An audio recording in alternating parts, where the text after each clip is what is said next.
দিচ্ছি, একটি বাংলাদেশ যদি একদিকে রাখা হয় আর ডক্টর শফিকুল ইসলাম মাসুদকে যদি আরেকদিকে রাখা হয়, আমার বিশ্বাস বাংলাদেশের চেয়েও শফিকুল ইসলাম মাসুদের পাল্লাটি ভারী হয়ে যাবে।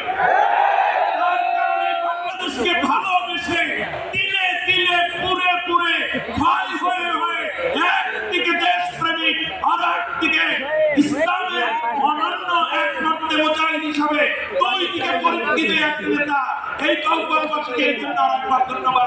আপনারা এত বড় নেতা পেয়েছেন। আমার মনে হয় সামনে যখনই সুযোগ আসবে দেশ এবং জাতির পরিচয় নেতৃত্ব বাছাইয়ের জন্য, তখন ওই গোটা জাতি একদিকে তাকিয়ে থাকবে বাংলাদেশের দিকে, আর গোটা জাতি আর একদিকে তাকাবে শুধু বাউফলের দিকে।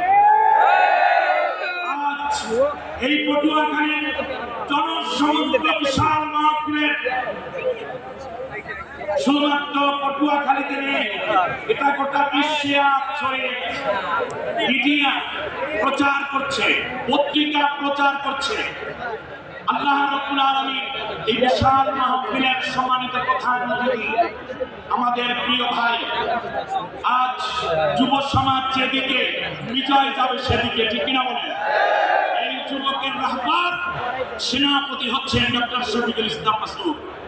মুরব্বীদের দোয়া আর যুবকদের ভালোবাসা নিয়ে আমরা এই ডক্টর শফিকুল ইসলাম মাসুদ ভাইয়ের মতো যারা আছেন, আগামী দিনে আমরা তাদেরকে নেতৃত্ব দেওয়ার জায়গায় দেখতে চাই, তাহলে সোনার বাংলা কায়েম খুব সহজ হয়ে যাবে। আয়োজিত এই মাহফিলে চমৎকার কথা বলেছেন মাগরিবের আগে এবং পরে আমাদের মুরব্বী, ব্যক্তিগতভাবে আমার অত্যন্ত শ্রদ্ধার মানুষ, বাংলাদেশ জাতীয়তাবাদী দল বিএনপি অন্যতম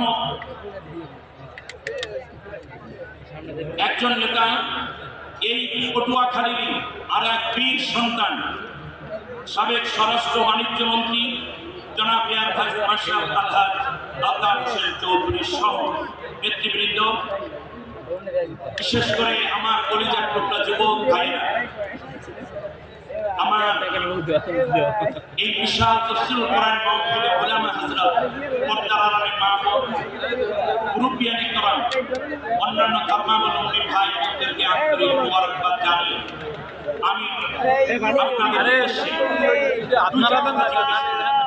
আল্লাহ রাব্বুল আলামিন এই পৃথিবীতে নূর দিয়েছে, দিয়েছেন বলেন নূর। এই নূর হচ্ছে আলো।